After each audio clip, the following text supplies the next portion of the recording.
Welcome to Retro Spectrum, the podcast where we listen to a ton of music and talk about it. This week, we're rocking out with the post-hardcore punk band Fugazi from Washington, D.C. A real good time. Yeah, it was a great time. We listened to 6 full-length albums, 2 EPs, and the documentary soundtrack for this episode. So I think, most of their professional studio recordings. Not all of their recordings, because that's an infinite amount of time, as we'll get into. But that's what we covered before we recorded this episode. Just a note, at one point, there's a bit of dog barking in the background. Sorry about that. And while we are commenting on the episode, just know that we do know that it is Ian Mackay, but, sometimes you read words more often than you say them, and that leads to mispronunciations. And I've called him Ian Mackay my entire life, and I continue to do this throughout the episode, but know that we know that that's not right. Same. Whoopsie. Live and learn. So without further ado, here's Fugazi.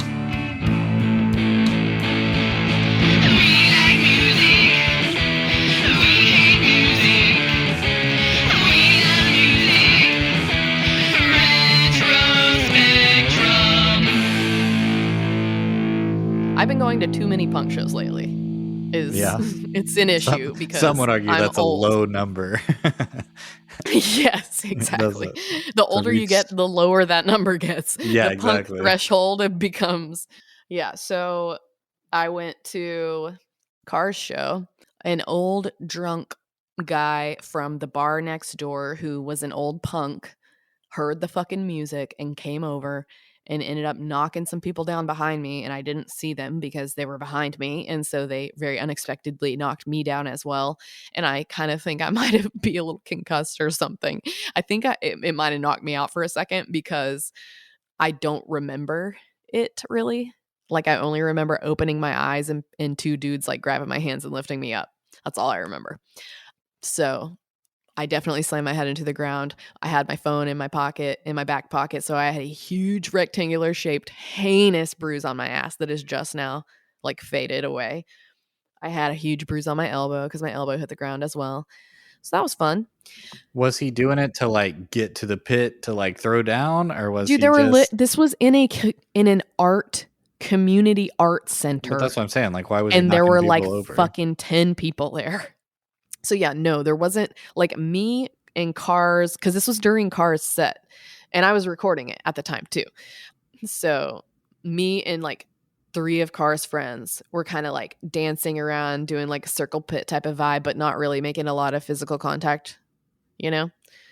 Just kind of grooving and moving just to create energy. That's what's so fucking annoying about male-dominated pits is they don't understand that it's about creating energy. It's not just about fucking smashing people. That's not the fun part. The fun part is that we're all a part of this thing together, and there's some contact, but it doesn't have to be so goddamn stupid and aggressive. So I don't even fucking know what happened behind me, but the kid he knocked down was a literal kid. So he knocked down a kid and then me. So a kid and a femme presenting-ish person. And yeah, my dad was also there, and he was super fucking livid apparently the whole time. At that guy, or just at the guy. Whose name was apparently Buster. But my dad kept calling him Buster, and I was thinking he was just saying that like an old man phrase. You better watch out, but it Buster. was actually his name. I'm gonna get you, Buster. Anyway. So as soon as my bruises finally start to heal, we go to see Less Than Jake, and I had sworn off pits, but... Well, you can't get called out by Less Than Jake for not, being into the show and then not go down into the pit and not do anything about it, yeah. I thought it's been so long since I've been front and center for a show. But everybody down there was nice. It wasn't angry and aggressive, and no, it was good. I had a lot of fun. Yeah, there's did some skanking. I did find one little person that wanted to skank, and we I saw a lot of skankers. Dancing. Although I had about one song in me, and that was about it. I don't really think I could take much more than that. I was very winded by the end of one song. Those dudes have to I was be, so dead. yeah, those dudes have to be in great shape. I don't know how you can be running around throwing your guitars and jumping around and singing and not just be Dude, and they're completely older than us. exhausted. I was sweating my balls off, dude. Yeah. But yeah, so the show was, first of all, we missed the first band, which I don't even know what they were called. Yeah, it started at 7. They're starting shows earlier. I'm a big That's fan of that. Nope, Yeah, love that's it. Earlier the good. better. It was We just earlier. kind of dicked around and ate We had delicious food. we made burgers and Watched a little Star Trek. watched a little Anyway, Star missed the Trek. Got first there a little band. Then the later. second band, fucking Cliff Diver, man. Yeah, out of Tulsa, Oklahoma. Some hometown heroes. Who knew? I didn't. I'd never heard of them. I'd heard the name before, but they were still better than I expected. And I'd heard good things about them too. As soon as they walked out, they kind of staggered on stage, like one would come out, then another would come out, and then another would come out until it was full. Yes, but after like the 5th one, I was like, I all was right, like, we're how in many for something. fucking Yeah, people are in this yeah, we're in band? for something here. When there were 7, you knew it was going to be something interesting. One way or the other, it was going to be worth watching. Well, and then the last one that walks out is the chick, and she's so badass. Oh my god. That blew my mind. That band was weird as fuck too, because the people are walking out and each one looks a little different. Like, Yeah. what's your style? Okay, wait, this guy's got a different style. Okay, what's he wearing? Yeah, that guy's got a This mullet. guy's got a fucking mullet Guy's and a wearing a polo. mustache. It kind of looks like a dad or something. This guy with the saxophone's not wearing a shirt. Yeah, and then this super hot black chick with like long ass braids and a little cheer skirt. I'm like, this is all over the place. Loving it. Loving the energy. Well, and so they play ska, which is like, stereotypically overtly happy sounding music. And, you're dancing around having a good time. But before every song, he's like, yeah, this is about how I don't get to see my son and I'm getting older. And like, it was all these like really serious. This is about death and yeah, exactly. Like, illness and yeah. call your grandma. It's great, right? I think it's great to write music about that and express yourself, but it was a very interesting format or genre choice, I guess, to talk about. I fucking personally love it when songs are about something really dark, but they sound really happy. Yeah. I'm a big fan of that. The Mountain Goats do that a lot. I just really enjoy that. So anyway, they fucking blew me away because they start playing and I'm listening, I'm grooving, and just the more they play, the more me and you both are like looking at each other like, what the fuck? They're so good. Like, what is happening? And I was like screaming my fucking face off. I was so excited. It was a really good show. Well, and we sat in the balcony because once again, we old. But there was nobody. I mean, I get not being up and dancing around. There's seats, and that's fine or whatever. But we seemed like the only people that were watching. We were grooving the fucking going to town in our seats. Yeah, it was like, are y'all seeing the same thing that we are? But right? I think it was. Are you guys awake? I think it was a large contingent of Bowling for Soup fans that were just kind of hanging fucking out, biding their time, waiting for Bowling for Soup to start, and even older than us. Yeah. Which, whatever, do your thing. But I thought that Cliff Diver and Less Than Jake were a great combination, a good tour combination. A good show lineup. And then we talked to Cliff Diver briefly, and I bought a little tote, which I love. It's so cool. Got a compliment at the grocery store on it already. Nice. It was fun, but man, I was exhausted the next day too. Like, yeah, dude, me too. All my bones ached. I could barely get up. I'm pretty sure I pretty much laid in bed the whole day. So it's fine. But anyway, that rocked. Yeah, highly recommend. Go see either of those bands whenever they're in town. Cliff Diver especially. They probably need, your support more than. And then the best part about the whole show is that we pieced out before Bowling for Soup even started. Yeah, that's what I'm saying. We nailed it. Didn't stay for a single song. And we talked to What's-His-Face briefly and got a sick pick. So yeah, does Less Than Jake relate to Fugazi at all? Other than the fact that I liked them both at the same time. I think there's probably some crossover fandom. Well, yeah, it's sitting right in front of you. Well, I mean, like at the time that Fugazi was active, I bet there were people that bought the Fugazi album and the Less Than Jake album at the same time. I mean, maybe not at the same exact time, but I had them both at the same time. They are different ends of the punk rock spectrum to me, though. Like, not necessarily Less Than Jake in particular, but like ska versus like post hardcore. It's Yeah. like you have punk kind of Way. in the middle, you know, and ska was Yes. like, we're Uh-huh. going to take Mhm. all the fun stuff about it, you know, the being upbeat and fast paced and dancing and like the reggae vibes and all And that goofy feel good shit. stuff. And we're going to crank it up.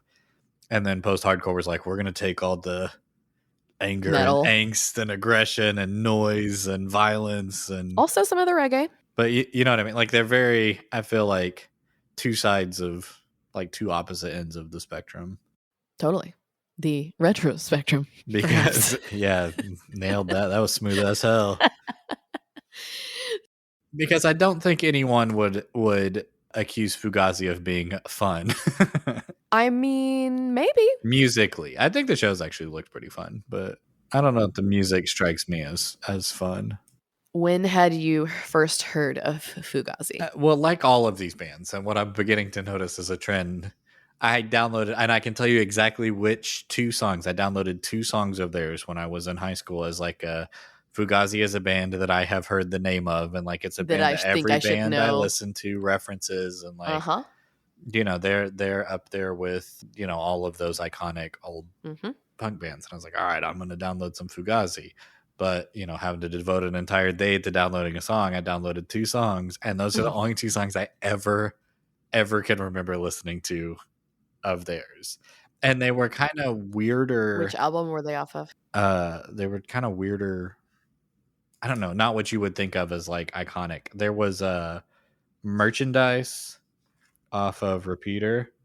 That's iconic, I think. It was. And then there was one off of End Hits, No Surprise, which like has a lot of traits of Fugazi, but I did not get a full complete picture of what this band was. And I kind of like heard those two songs, was like, yeah, it's fine. It's Sure. whatever. It's not really my Mm-hmm. thing. It wasn't really like melodic enough, I think, to catch my ear at a younger age.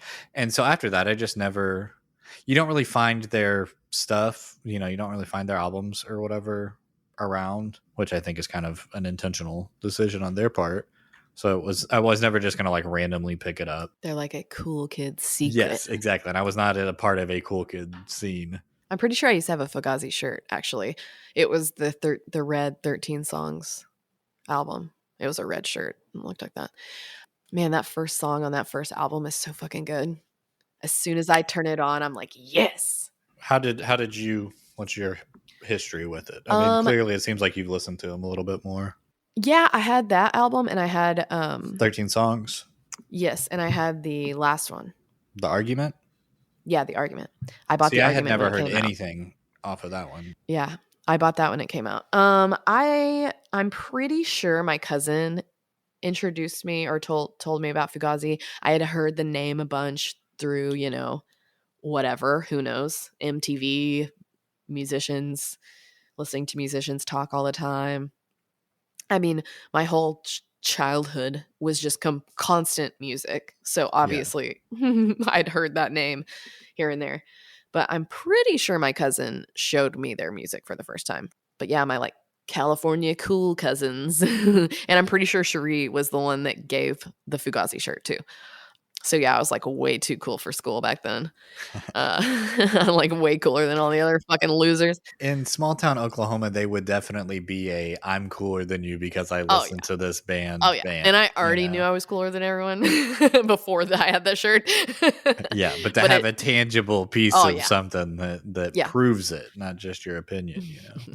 I always also really liked having shirts that said "fuck" on them, but like kind of subtly, because my same cousin also gave me a shirt that she used to work for the clothing company Lip Service, which was really popular in the 90s when Fugazi was really popular.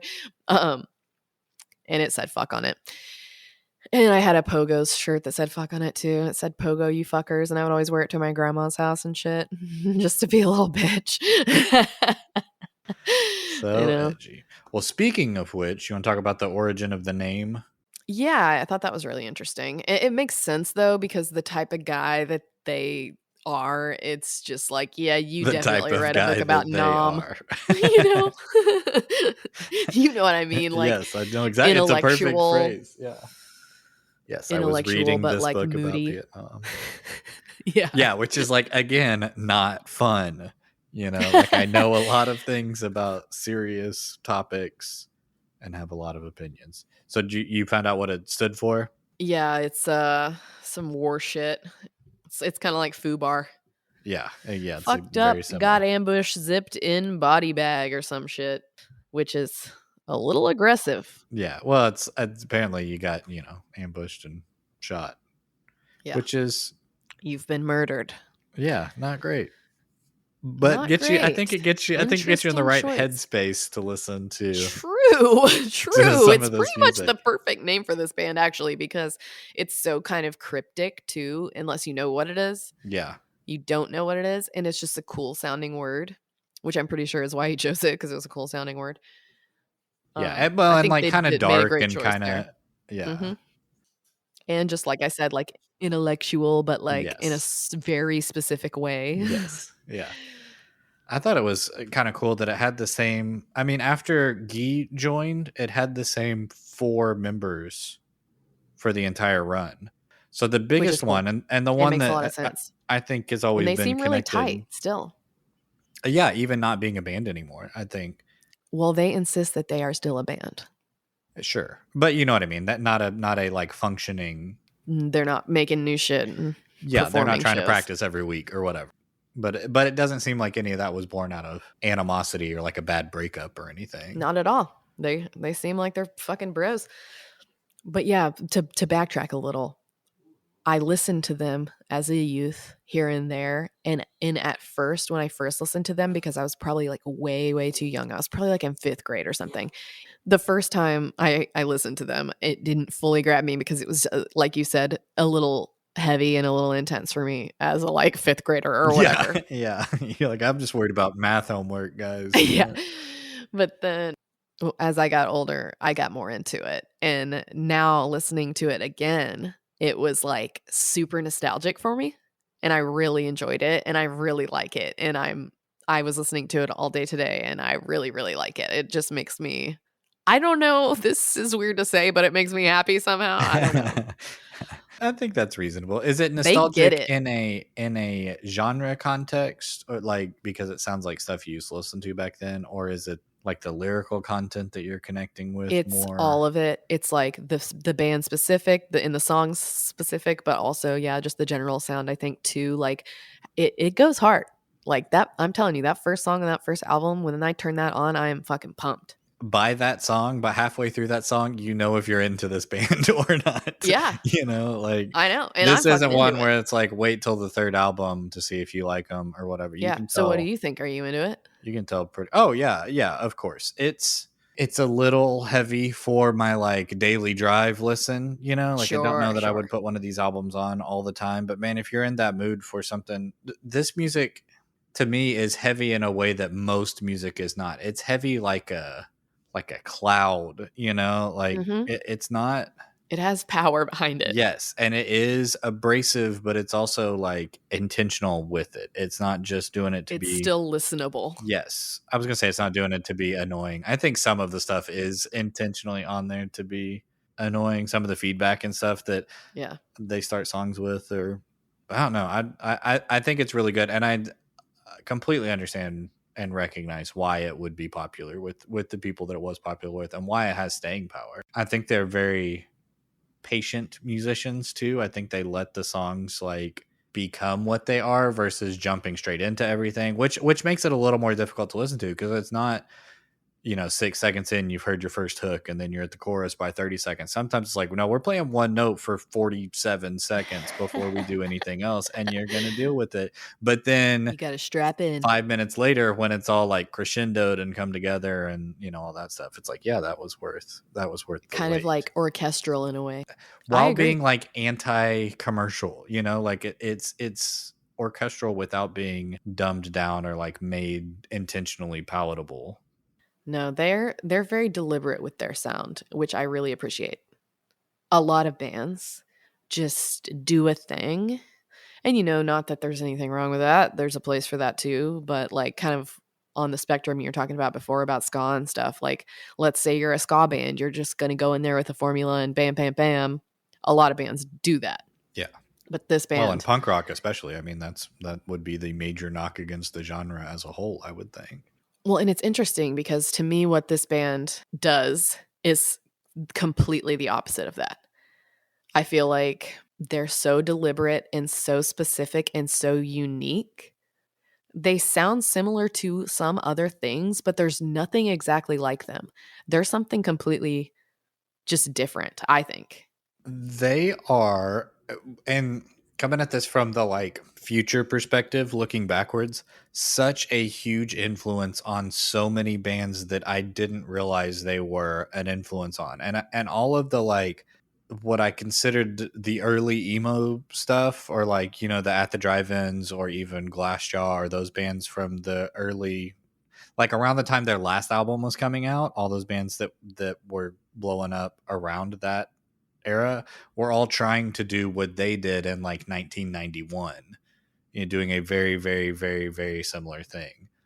So Like a kind of a watered down version. not even, I mean, some of it's good and not necessarily watered down, but it's very, very similar to what they were doing.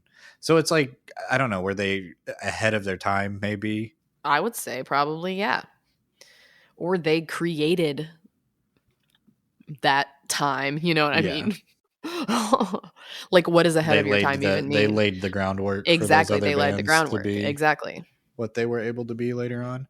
Well, you want to talk about the people that are in the band, the band members, because I think that has an important. I think that's an important conversation about what this band is, where the members came from, and kind of. Well, yeah, so okay, so I'm listening to it and I'm like, first thing I think is this sounds like Against Me. So I think Against Me is influenced by them as well. And then the second thing I thought was, you know what? No, this sounds like Minor Threat. And then I Googled, Yeah, weird. what? I didn't Yeah, even fucking know, dude. really, you didn't know that? Apparently not. I mean, if I had known in the past, it's possible. I just forgot, because my brain is like No, I don't mean that in fucking. a judgy way. I just find that surprising that I know, same. you didn't know I that. I when I looked it up this go round, I was surprised. It felt like new information. So it must have been.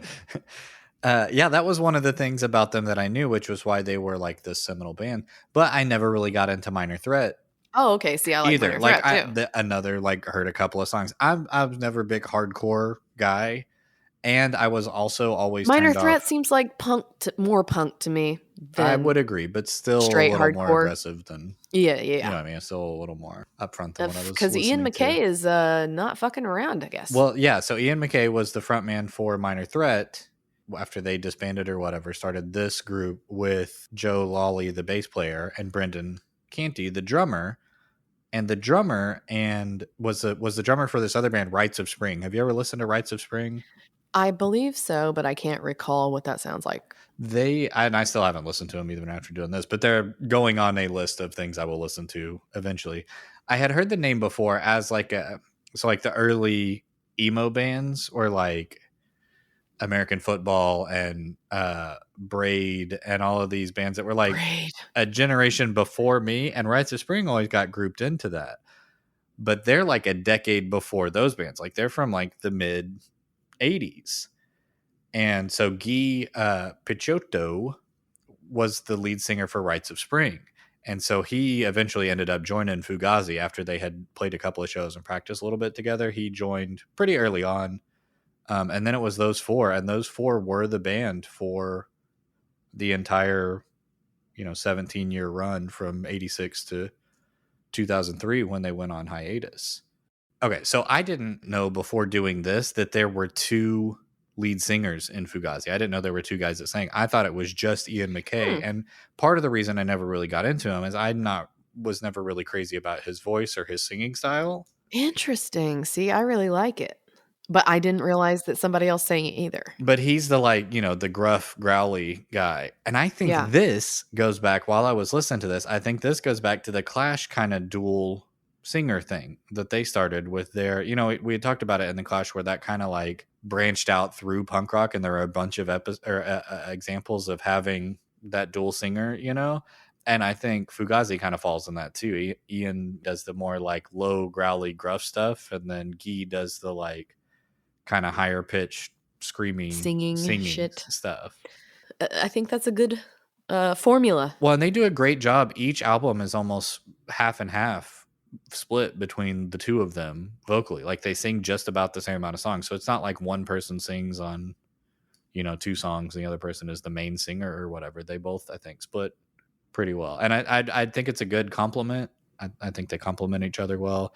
And their guitar playing also, I think, complements each other extremely well. That was one of the reasons that they added Guy, was to have a higher pitched guitar over just the like chunky hard stuff. But man, by the end of it, Chunky hard stuff. Ooh. they're That sounds like a I'm like sorry. a Ben and Jerry's, the Fugazi Ben and Jerry's flavor. Yes. Exactly. I was gonna say something pornographic, but yes, Ben and Jerry's. Let's go with that. Yeah. Sorry to interrupt. The chunky hard stuff got me going. But yeah, I think, like I was saying before, I feel like they're extremely intentional. Yes. And I think that they're really tight-knit group. So I think those ingredients are what makes that sound so specific and so good.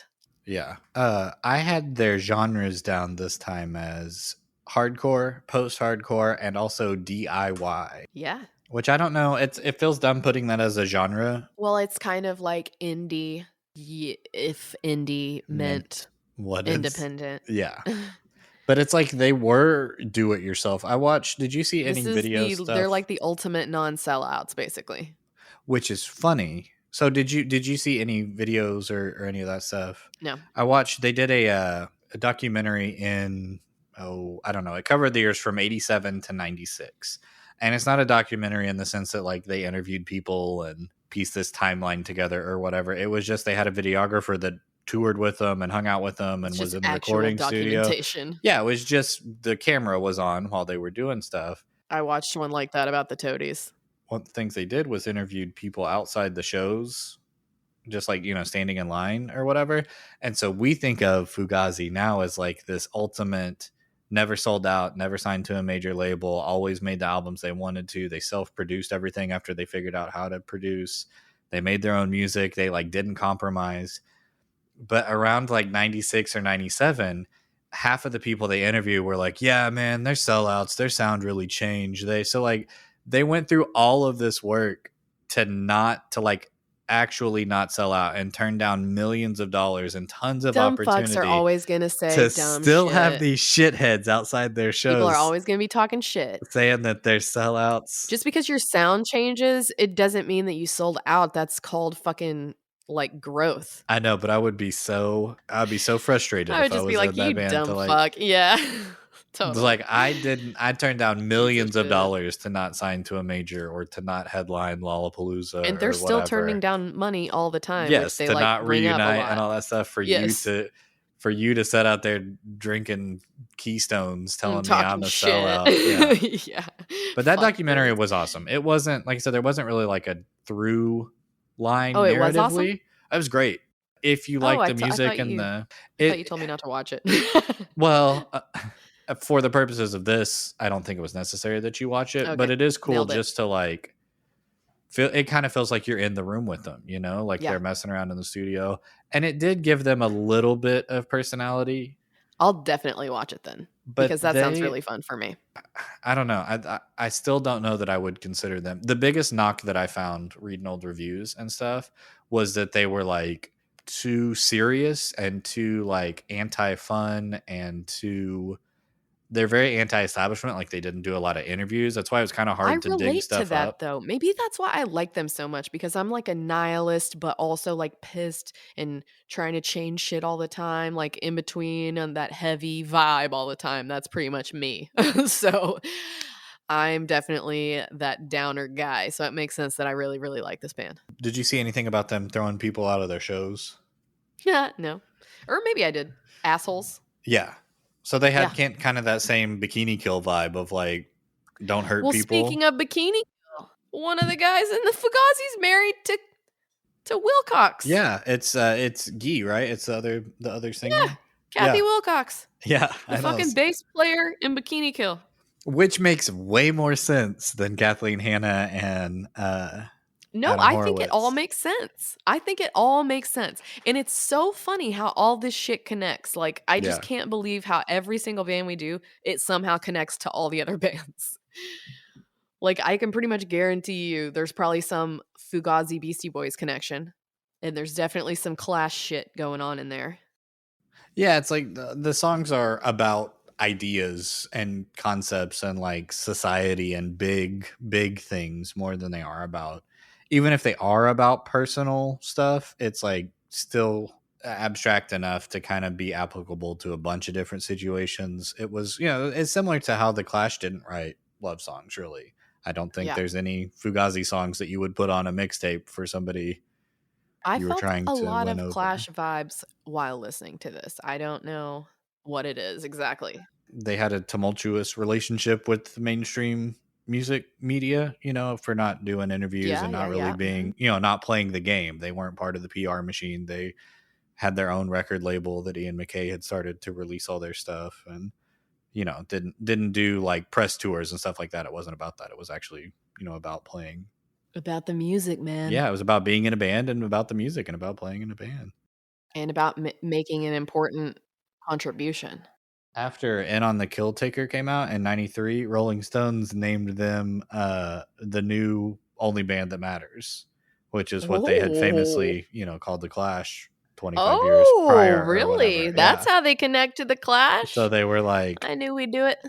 dubbed as the Clash replacement, Wow. which I thought was pretty cool. I also thought it was interesting because you think of 90s alternative and like rock music and the peak of that, or the kind of the explosion of it as being Nirvana, Mhm. but But they were they pre-Nirvana, they predate Nirvana, and pre-Pearl Jam. I think that they have a huge influence on Most those def. grunge bands that kind of take it and did do the commercial thing. So it's like, could Fugazi have been Nirvana had they signed to a Nirvana major is label? something completely I different. don't mean like written Nirvana songs, but like, I know. And yeah, maybe kind of, but not really. I don't think so, no. Not the people. It's about the people, man. yeah, Because this group of people that is Fugazi is a very, very specific thing. Kurt Cobain is a very, very specific thing, you know? yeah, And even Pearl Jam, which in Fugazi, in Nirvana, and Pearl Jam all have similarities, but they're all completely different also. Like Eddie Vedder, Kurt Cobain, not the same at all. Ian McKay, no. You know? yeah. It's I'm not arguing that they're the same band, but I like well, I know could. it's really interesting how much personality plays into it, you know?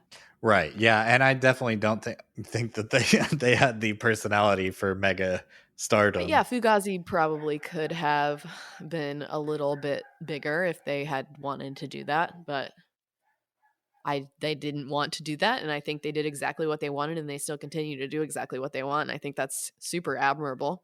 And whoever says that they're a fucking sellout is just a dumbass. Yeah. And it is cool that they own their own stuff throughout their career. That wasn't one of those bands that's like, yeah, they have this huge album, but they don't own the royalties or any of the masters or anything, so they can't do anything with it.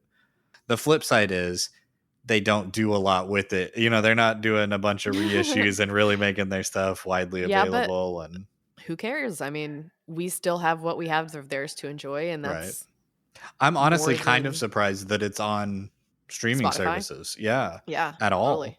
Because I could Totally. definitely see them saying, no, if you want Fuck it, that. come Yeah, buy it. Or totally. here, we set up our own streaming service and you can come Yeah, use it over totally. I here and could totally download it see that that. way.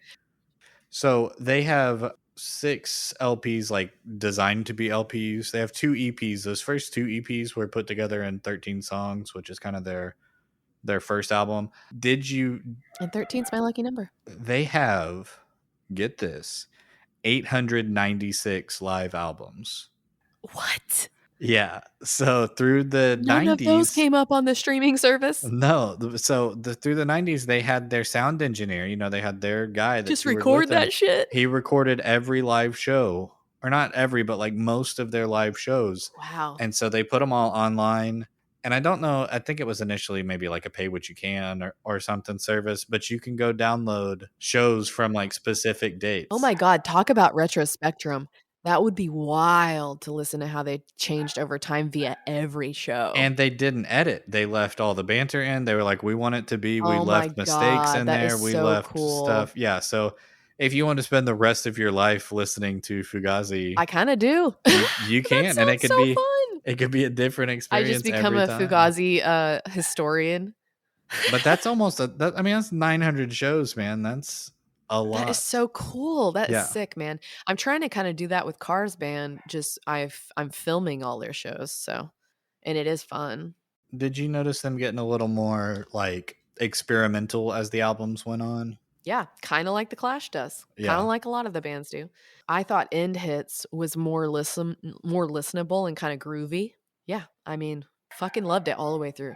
It didn't change dramatically. I mean, it was all still within, that's why I say within the first 30 seconds, you'll either know if you like it or not. It's Yeah, not going to turn into a different band. it's not like Sandinista versus Combat Rock. Yeah.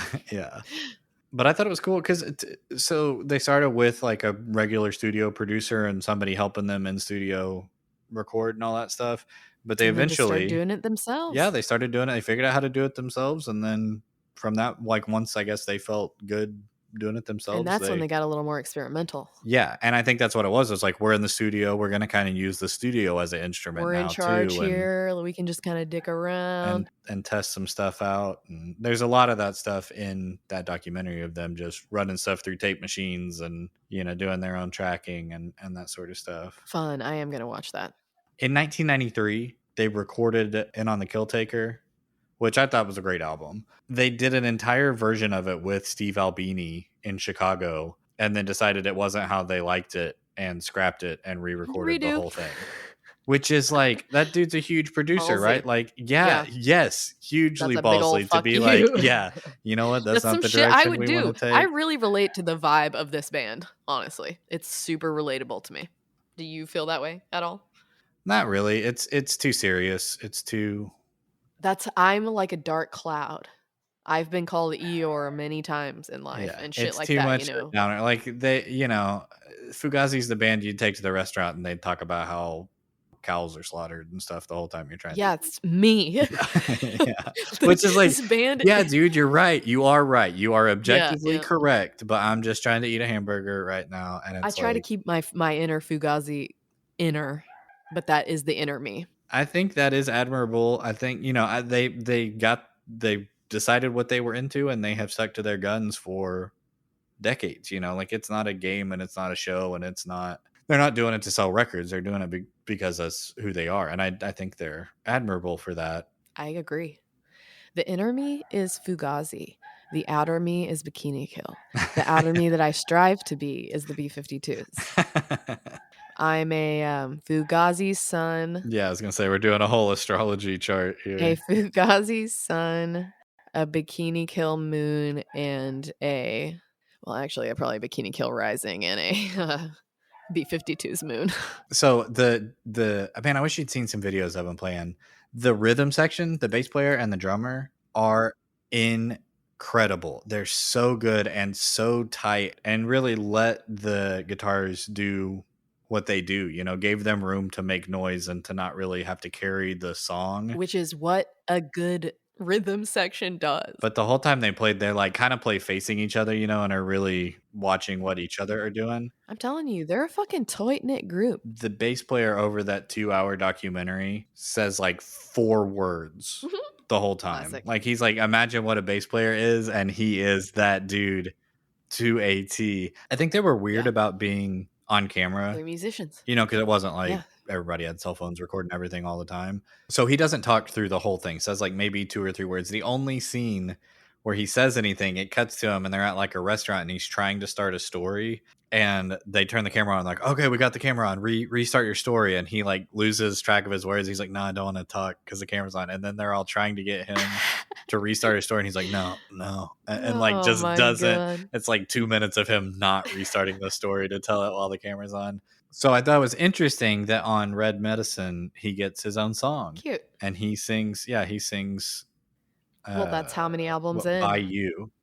Right, yeah, it's like 7 albums You in. finally used to it, maybe. Yeah, he's got his own Or song. used to it enough to do one song. He started a band after Like he released a couple of solo albums after Fugazi went on hiatus. So I'd be interested to see how those turned out too. Did you listen to any of their post Fugazi projects?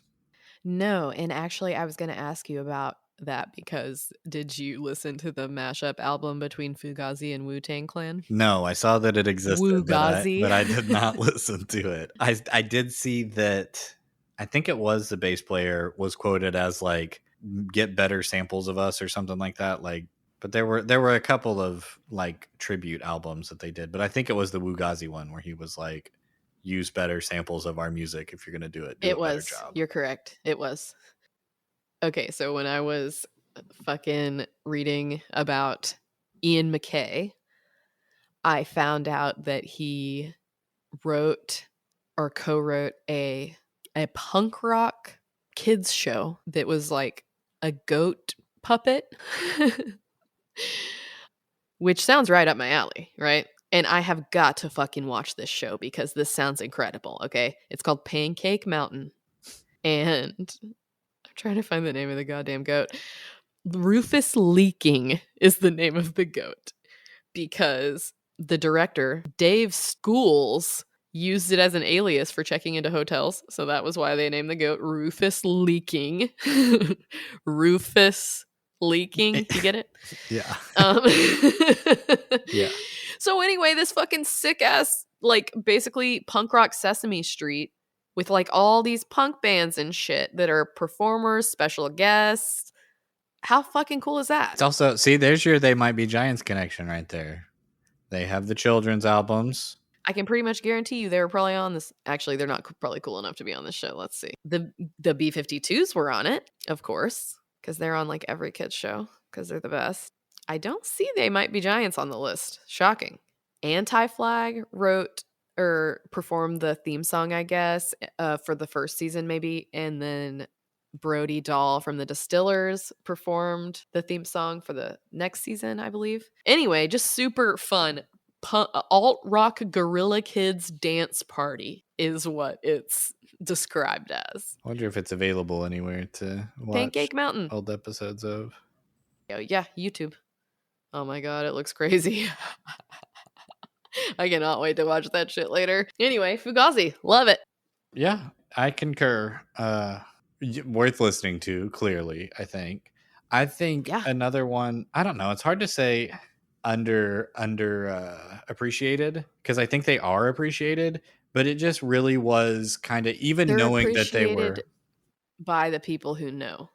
Well, even knowing that they were like a legacy band or a band that a lot of people cited as a reference, it was kind of incredible to me how much of an influence they were on a lot of bands, on so many like things. how clear their vision was for their band early on. It didn't sound like they had to like find themselves or find what their sound was. It felt like they like, this is our sound and now we're going to refine it and make it better and like expand it rather than like searching for what we're trying to do. And I think they did that on every album. I don't think that every album is necessarily like better than the album before it, like I don't think each one gets better, but I do think that they tried different things and they like stretched themselves musically in new and different ways on each album. Yeah, which album was your favorite? Probably 13 songs. It's really good. It's really good. And it's the least experimental out of them, good. But it just has... It's pretty raw, yeah. It just has something, man, that is... Yeah, they're fucking good, man. It really gets it all right out in front of you and really... Yeah, I agree. Hard grabs hitter. your attention. I would recommend starting with that one also. I say just start there and work your way all the way through. You're not gonna, if you like it, you're not gonna really go wrong with any of the albums. But it was chronologically, I think, was a good listen for this band because you get that like little incremental progress. I think the argument definitely had like a different vibe about it. Something about that one does something different for me. Well, it took them like a long time to record it because it came out in 2000. I guess all their albums had 2 or 3 years in between them, but it had about 3 years but after End Hits, and it being the one that was their like hiatus album. They're not a gossipy band. They don't talk about each other. They don't talk about... I don't think they're like dramatic, right. fucked fucked up people. They seem just It like seems like they had kids and were like, even keel. Yeah, he's still married to Kathy Wilcox. They yeah, have a kid. They're chilling, living in fucking New York or some shit. and just wanted to like not do band. I mean, they toured constantly. His band was on tour. That's why they have 900 live I bet songs. not all of them, back to that, I bet not all of them are long, you know what I mean? Because not all shows, you don't get very many songs. But even still, that's a day, you know, like Yeah. of being on tour and being away from home. That's a long, long Oh, yeah, yeah, no, I lot was of just thinking about shows. listening to the albums. Oh, I bet it would take. For me, not for them. I bet it would take. Uh, That's quite a commitment. We did not listen to all 900 live albums. I really want to. Like, wouldn't that be an extra sick feat, though? That'll be some extra Patreon content right Yeah, there. there's your I'll just achievement. do I'll just tell you about the albums. How about I just put a scarecrow in the seat and you can talk to it, and I'll pretend to be listening Okay, to. then I'll just I do tell the not want to audience. listen to you talk about 900 Fugazi albums. Okay, well, I was gonna originally suggest that I would just talk and do a There you solo go. Love episode, it. but I wanted to 100%. include you. No, I don't. was literally trying to be nice. Do not feel required to include me. Noted. Did you see the photo of him climbing through the basketball goal? That's like the iconic Fugazi photo or Maybe. whatever. I've probably seen He's it like before. hanging upside down from a basketball goal, singing Oh, yeah. into a microphone. That the footage from that show is on that in that documentary. Like it shows him climbing on. Like you can see him because he's all over the place on stage, and you can see him see the goal, and it's like the drum kits right below, and you can see the Like, idea this is happen, and then happening. he Yeah. like climbs his way up there, and is Good thing that fucking shit didn't rip. and then about halfway through being up there, you can see he's like, I need to get down from Yeah. here. You know, like you can kind of see tell the all gears. that's happening. I do love the transparency with them. But yeah, it just seemed like they just wanted to do life and not be like they did everything they wanted to do in the band and they were going to part ways. And it seems pretty amicable. They've all That's the been way in to side go, man. projects together and kind of continued to work with each other. The one I listened to the most was Ian McKay's side project that he did with his wife called The Evens. Oh yeah, how is that? It's good. It's really good. It's a lot That sounds great. more. It's a lot more mellow than anything else. It's just guitar and drum. It's a lot more even. All their album titles. One album is The Odds, and I think one is like, I don't know. They're all puns on. They're all evens puns. That's funny. How many evens puns can there be? So they do have a sense of humor somewhere. So I went and listened to the evens after you said that, and the images, they look super, super serious in the images. Yeah, but I think part of that is due to like I feel like they're wearing a lot of wintertime gear all the time, and so it's a lot of like bundled up and layers, and that again doesn't really say like Fun, super fun yeah, summer vibes. totally. But yeah, I think they just have everybody involved in these bands has just a serious aura about them. Well, so I went and watched the doc per your recommendation, and it was very enjoyable. And this band is a band that really has integrity. I thought that was super cool when I was watching it because when people get any amount of like fame and stuff, it's so fucking easy for people to like flip that switch to the dark side, you know? Yeah. They're super legit. And I think they did a lot to, you know, between running Discord and just being a part of the scene and taking bands on tour and that sort of thing. I think they did a lot of like giving back in a really positive way too, and shining a light on other people. Like I know Bikini Kill toured with them, and there's a big section of Kathleen Hanna's memoir where she talks about touring with them, but even like going and visiting them and having conversations about like what should we do next, and that grappling with that you're talking about like level of fame or whatever that was kind of new and has some dark sides to it that is not really what you're looking for when you want to start a punk band and tour the country and stuff, and kind of how to navigate that in a way that has integrity and but you know also protects your sanity. So I don't know, they seem like good dudes and they're doing it right. Yeah, and I really enjoyed like how they, you know, you had mentioned this, but just the way that he speaks to people when he's on the mic, like in the audience, it's just so impressive, and like he's so calm and has such a like commanding presence in a way. Like he was telling these assholes in the crowd to stop fucking beating each other up or whatever. And it was funny because, you know, he was like, I saw you guys eating ice cream outside. We all know you're just an ice cream eating motherfucker. Like, he's like, he was like making everyone human. He's like, you can act all cool and tough or whatever, but you eat ice cream too. That kind of a thing. Yeah. And I thought that was really cool. And he also like gave this speech about like fuck beating up, like he told a story about some gay guys getting beat up and he was like fuck that. We don't beat up gay guys. We don't beat up black people. We don't beat up women. We don't beat up people, period. And the fucking crowd went wild and I'm like that is Yeah. the fucking energy that I'm trying to cultivate. Like that's the vibe. It's like authoritative without the like backing of violence behind it. Like just authoritative in the sense Yeah, no, of he was extremely calm at all times. He's a really slow, even keel type of person. It's how I strive to be, quite frankly. yeah. Also, I watched the Pancake Mountain show. I watched every single thing on YouTube of Pancake Mountain, and that shit was wild. You Very do enjoyable. recommend Pancake Oh yeah, Mountain? totally. Highly recommend. Did you say they have restarted Pancake Mountain or was it like a second run? Like is it still going? Yeah, I think they restarted. I think they took a break and restarted. I'm telling you, man, the furnaces at the Fugazi factory are like they're starting to warm up. They've got Pancake Mountain back. They just released 2 live albums on streaming services. Like we talked about how they recorded every single show they ever did, but they actually have started releasing them. And so there's 2 new ones that are on streaming. One from 1988, I think, so like towards the beginning of their run, and then one that's in like London in 2002, so more towards the end, which I thought was a really smart way to do it. So I'm telling you, I think that points to like I don't know, maybe a reunion, maybe some shows, maybe a new album coming out. I'm gonna hold out hope. Clearly the world is in a place where we need them.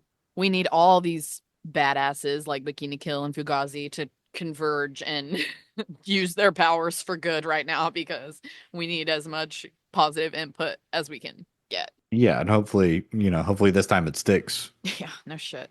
Another side note is last time I was in DC, I went past the Discord house and took a pic, and I could have fucking walked right in there because the door was hanging wide open. There were some construction type workers on the outside of the house, so it looked like they were doing some kind of work on the house, maybe. And Mhm. they were looking at me like wondering what the fuck I was doing, and my Lyft driver was also wondering what the fuck I was doing. I Like, was like, hey, "Can you will you drop pull me off at over this and?" random house in the Well, yeah, suburbs? I was And like, "Can you then pull over and wait just for a second and let me take a picture in front of this house?" yeah, yeah. You are maybe an accomplice to a crime. You'll never know. Yeah, no, and I definitely wanted to go sit on that porch and get a picture on the porch, but I didn't want to be, like invading his fucking space because I'm sure old ass punk rockers do that shit all the Yeah, time. yeah, I'm sure. But that's really cool, man. It That was. you got to see a little piece of And history. when the door was hanging open, I was like, fingies crossed, he walks out this door right now. Like, I was really hoping he Yeah. would pop out. That would have been sick. Yeah, Fugazi, love them. I've been listening to him a ton this week, and I just can't stop. I just really, really fucking love this band. They're a great band. I think this goes into the required listening category. Yeah, I think so too. All right. So you gave us Fugazi, now taketh away with our Wheel of Death entry. I don't really know what direction you're going with this one. I didn't either, and I'm really, really upset with my own choice. This is the absolute worst band I've put on the Wheel of Death yet. I'm thinking, and I'm really, really sorry in advance if we get it, and I'm sorry to you and to my future self because I simply do not want to do this. But, like I could have gone, there's a lot of different directions I was going to go. But I was like, Fugazi's an acronym, right? So I had to go with an acronym band. And I was trying to think Okay. of basically the polar fucking opposite acronym band of Fugazi. And I came up with I am so sorry, LMFAO. Oh, okay. All right. You know who I thought you were gonna say when you said acronym? Who? Who? Kiss. Kiss is a good. Kiss is like I love Kiss, so that would not be a Will Yeah. of Death entry for me at Yeah. all. Like I I think have to. LMFAO might actually be fun, and I think that'll be a Oh style my god. that we haven't really investigated yet. It I'm would be weird completely setting at shocked by home your by reaction. myself listening to that. No, I don't hate that. I think Well, that'll be a because little they're adventure. like the party rock band or Yeah. whatever the fuck they're called. I don't know what I don't really know anything about them. I only know that one song and that they have like that they look stupid. I've seen like maybe a video or maybe just a picture and they look really stupid. And so I was just like I fucking hate this without even having to listen to it. And then it just feels like the entire complete opposite of what Fugazi stands for. So Yeah, I yeah, don't think they sorry would. to I don't everyone. think you'd see them hanging out together. But no, I don't. No. There's only three albums. You can after this, I can Oh, listen to thank any God. three Thank albums of God. any band. So that's maybe I will eat these words. Maybe we will play this back, and I'll look like a total fool. But that wouldn't be the first time, and it won't be the last. When I made this decision, I found myself very grateful that you only get one more Wheel of Death pick. Because Yeah, it just but keeps the getting problem, the worse. downside of that is there's like it's almost time to choose one, and so yeah, that we're not adding many more, but like eventually we're gonna have to pick one of Actually these and listen to. listen to it. Yeah. Yeah, That is cool. All definitely right, add LMFAO, the acronym based choice. I like that. Cool. Okay, not so that I don't the like to laugh my next, fucking ass off, but well, you might, you don't know, maybe they're hilarious. For our next artist, we are gonna take it way back. I think we're going to take it back further than we have gone yet. We're going to, tens, I think back 20s, to the, 30s. no, not quite that far back. Like that may be a trip just finding access to those. I actually have one in mind. The idea of this was like we have streaming services, so everything is available, but like that's not really true past a certain point just because of the way that music was released. But anyways, we're gonna go back to I think the 40s, 50s, and maybe a little bit of the 60s, and we're gonna listen to Patsy Cline. Oh, yes. I fucking love Patsy Cline. Yeah, get a little bit of country in here. Oh my God. Yeah, Patsy is my queen. I love her. Hell yeah. Yeah, so I'm interested to see, kind of what the releases look like and critical reception and all that stuff because I know that, she's a legacy artist that's referenced all the time, but I kind of want to know what the trajectory was. I'm interested to see how all that stuff plays out. So, yeah, a little bit a different vibe than Fugazi, maybe a little bit more mellow, but yeah, we're gonna do Patsy for next week. Very exciting stuff. Yeah. So, if you like what we do, check us out on socials at Retrospectrum Pod. Support us on Patreon using Retrospectrum Pod. So, while I was listening to this episode, I came up with a new Patreon perk because I did my big three bands at the beginning of the Bikini Kill, Fugazi, and B-52s, right? Mm-hmm. My Sun, Moon, and Rising. Mm-hmm. So, new Patreon perk that I would like to initiate is you tell me your big three and your top like 5 or 10 favorite bands, and I will tell you your big three bands. So, if you're interested in perks related to astrology, hit us up. Sounds like something that is right up your alley.